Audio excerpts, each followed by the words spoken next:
In this video, we will look at how the Glover's scrubbers were made for the Gasworks. The scrubbers fit into the process just after the washer and before the purifier. The purpose of the scrubber is to remove ammonia from the gas. The scrubbers work by bringing the gas into contact with water, which captures the ammonia.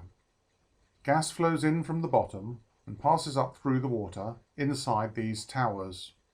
With an arrangement of two scrubbers such as this, the gas flows through the large one on the right first, and then the smaller one on the left. In the small scrubber, clean water is sprayed in at the top and then flows down over boards to maximize the contact with the gas. The resulting ammoniacal liquor is then sprayed into the large scrubber and eventually flows into a liquor storage tank ready for use by the chemical companies. There are many different varieties of scrubber, circular and rectangular. We have chosen to model a Glover's scrubber, which was a cylindrical tower formed of cast iron plates with various ladders and walkways to give access to the sprays and control valves. Notice the cast detail on each plate, picked out in white, and that each plate had gussets around the edge. Here is a group under construction, showing the cylinder plate segments being assembled. Henry Boucher had started to make a model of the cylinders using a wooden dowel and plasticard. The access stairs and landings were made using brass. The model is beautifully executed, in particular the brass spiral staircase. Unfortunately, Henry never got round to finishing this, and the detail on the cylinder plates beat him.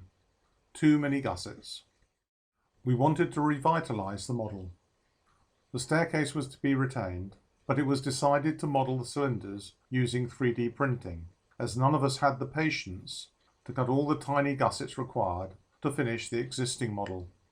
In CAD, we made one plate with all the detail and replicated it many times, this being the quickest way to create the cylinders.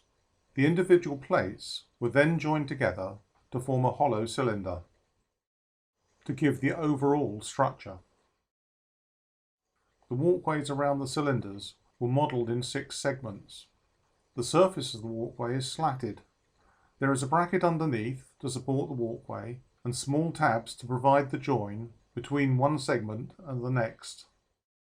There is a small hole in the outside of the walkway for the handrail post to slot into.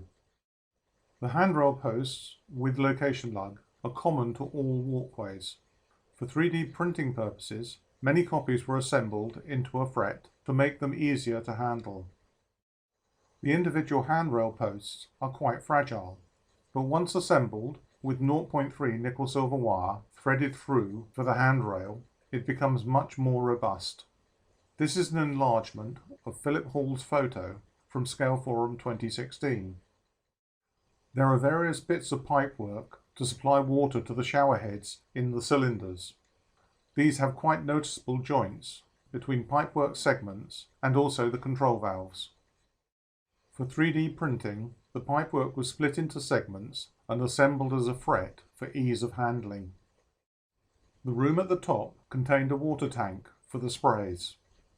Here you can see the components for this and how it was broken down for modelling purposes. Once assembled, the final model looks like this, integrating Henry's stairs made from brass with the printed walkways and scrubber cylinders. Just a quick look at the modelling of the stairs with newel post, individual treads with holes pricked in them to represent the checker plate, and the delicate handrail. And finally, the scrubbers in place on the layout. That completes our presentation about the Glover's scrubbers. Thank you for watching, and we hope it was of interest to you.